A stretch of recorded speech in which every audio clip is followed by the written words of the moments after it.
Welcome to Study Civils with Anjali. Do subscribe to this channel. Let's start. अब तक हम north India की political development पढ़ रहे थे। मौर्य, सुंगा, कन्वा, इंडो ग्रीक, साका और कुषाण हमने पढ़ लिया था। लेकिन एक इंटरेस्टिंग क्वेश्चन है कि क्या उस समय सिर्फ नॉर्थ इंडिया में ही हिस्ट्री बन रही थी? बिल्कुल नहीं। जब नॉर्थ इंडिया में फॉरेन रूलर और डायनेस्टीज चेंज हो रही थी, तब साउथ इंडिया और डेक्कन में ना पावरफुल किंगडम राइज कर रहे थे। ट्रेड बूम कर रहा था, लिटरेचर फ्लोरिश कर रहा था और तमिल कल्चर अपने गोल्डन फेज में एंटर कर रहे थे। आज हम दो इम्पॉर्टेंट टॉपिक पढ़ेंगे। सबसे पहले सतवाहन के बारे में पढ़ेंगे एंड देन हम पढ़ेंगे संगम एज के बारे में। तो चलिए शुरू करते हैं। सबसे पहले सतवाहन। सवाल आता है कि हु वर सतवाहन? तो मौर्यन एम्पायर क्वेश्चन है कि मौर्यन एम्पायर के डिक्लाइन के बाद डेक्कन रीजन में सबसे इम्पॉर्टेंट डायनेस्टी कौन सी बनी? सतवाहन।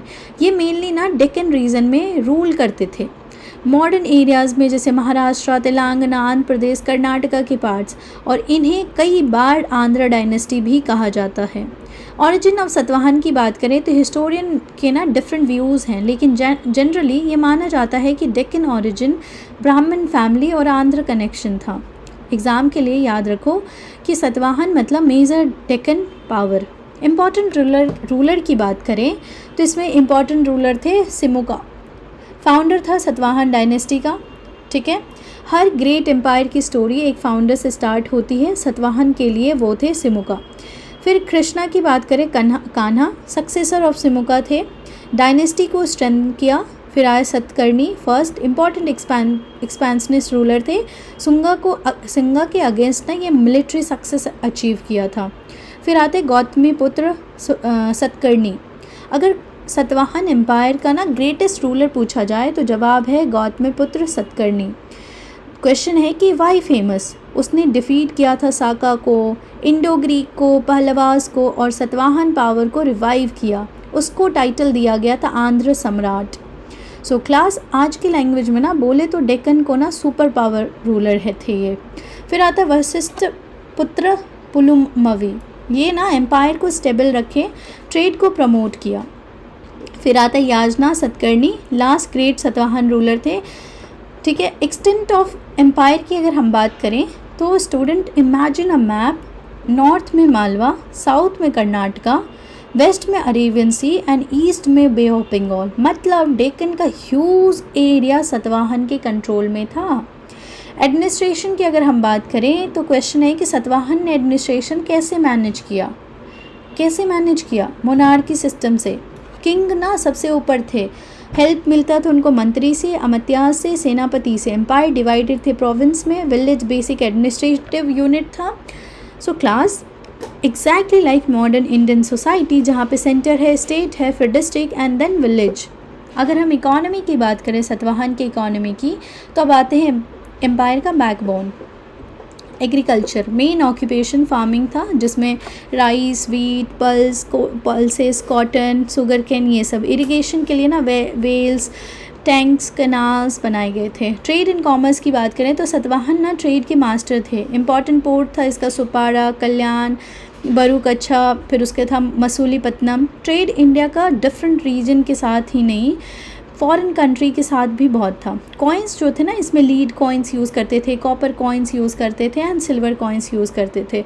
इनकी सोसाइटी की अगर हम बात करें तो सोसाइटी में ना वर्णा सिस्टम एग्जिस्ट करते थे।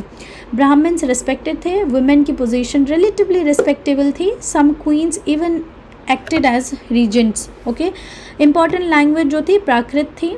ठीक है, एडमिनिस्ट्रेशन और लिटरेचर दोनों में यूज़ होती थी।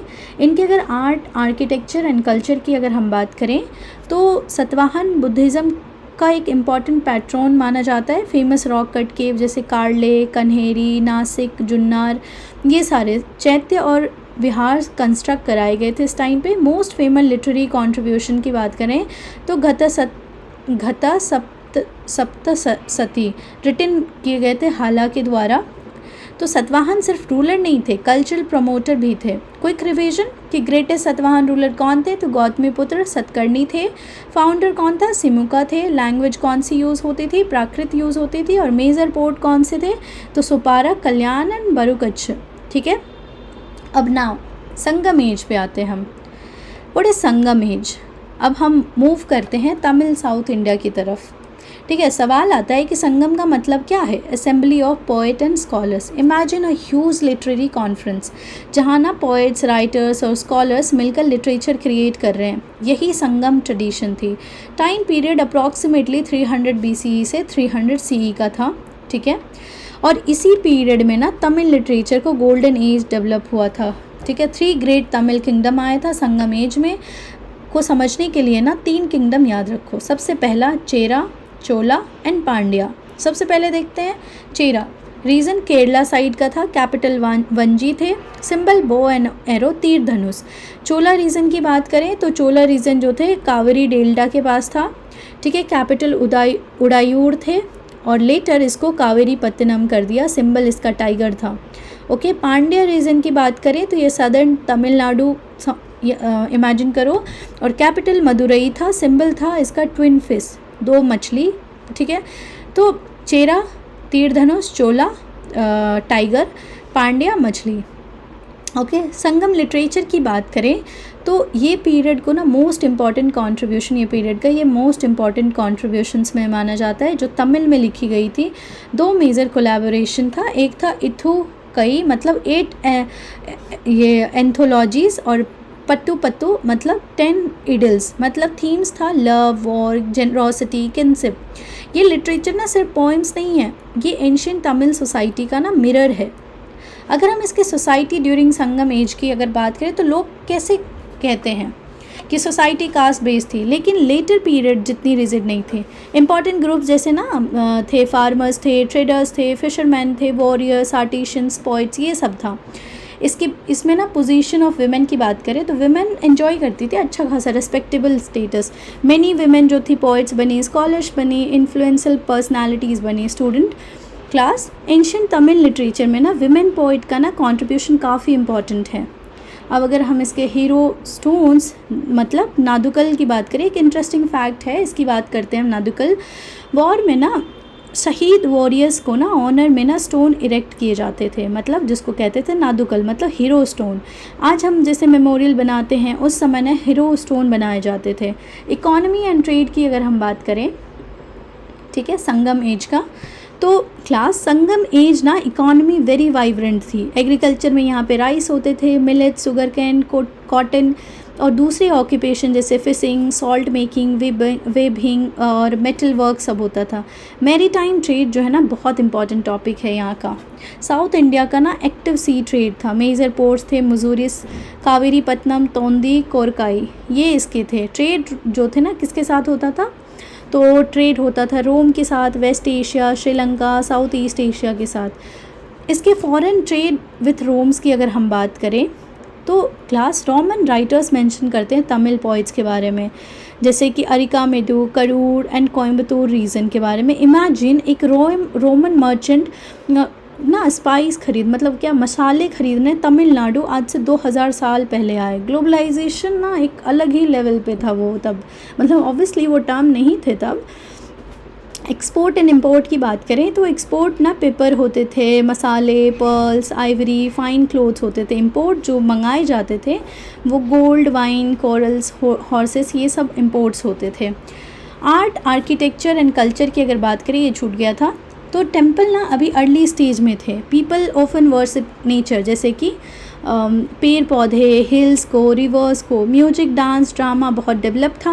पॉपुलर फेस्टिवल जैसे जल्लीकट्टू, मतलब बुल के ना टेमिंग स्पोर्ट होते थे, स्टिल सेलिब्रेट किए जाते हैं साउथ इंडिया में। पॉपुलर डेटीज़ थे जैसे मुरुगन, मेयो जिसको विष्णु कहते हैं, कोडावई, बहुत ये ना सो कंटिन्यूटी ऑफ कल्चर। अगर हम इम्पॉर्टेंट तमिल स्कॉलर्स और उनके काम की बात करें तो तोल्कापियार ऑथर थे तोल्कापियम का, अर्लीस्ट तमिल ग्रामर वर्क था। इम्पॉर्टेंट संगम पोइट्स थे Kapilar, Avvaiyar, I am sorry for the pronunciation, Nakkirar, Paranar, ये कुछ थे संगम पोइट्स, ठीक है class. These names are extremely important for Tamil cultural history, okay. Legacy and significance की बात करें, सो क्वेश्चन आता है कि why are Satavahanas and Sangam is important? Because they strengthen Deccan economy, वो प्रमोट करते थे ट्रेड, इनकरेज करते थे लिटरेचर को, डेवलप करते थे तमिल कल्चर को और कनेक्ट करते थे इंडिया को with the Roman world, created strong regional identities. और लेटर डायनेस्टी जैसे कि पल्लवास, चोला, पांड्यास इन्हीं फाउंडेशन पर ना राइज करेंगी। So let's quickly revise. सबसे पहले ग्रेटेस्ट सतवाहन रूलर कौन थे? गौतमीपुत्र सतकर्णी। फाउंडर ऑफ सतवाहन कौन थे? सिमुका। 3 संगम किंगडम कौन था? Chera, Chola, Pandya. Earliest Tamil grammar Tolkappiyam. Hero stone क्या था? Nadukal. Famous Roman trade ports क्या था? मुजिरस। सिंबल ऑफ चोला क्या था? टाइगर। ठीक है। Symbol of Pandya twin fish and symbol of Chera is what? Bow and arrow मतलब तीर धनुष। So if we conclude class, तो आज हमने देखा कि जब नॉर्थ इंडिया पॉलिटिकल चेंज से गुजर रहा था तो साउथ इंडिया ना प्रॉस्पेरिटी, ट्रेड और लिटरेचर को सेंटर बना रहे थे, और सतवाहन ने डेक्कन को यूनाइट किया। संगम एज ने तमिल कल्चर को इमोर्टल बना दिया। सो कहते हैं कि a civilization is remembered not only for its ruler but also for its poets, traders and ideas, और संगम एज इसका परफेक्ट एग्जाम्पल है। सो नेक्स्ट लेक्चर में हम पढ़ेंगे गुप्ता एम्पायर के बारे में, राइज एंड पॉलिटिकल हिस्ट्री, जहां हम एंटर करेंगे एंशियंट इंडिया के मोस्ट फेमस पीरियड में, the Gupta age, the golden age of ancient India. So if you like this lecture, do subscribe to this channel. It will be very helpful for us. Thank you so much.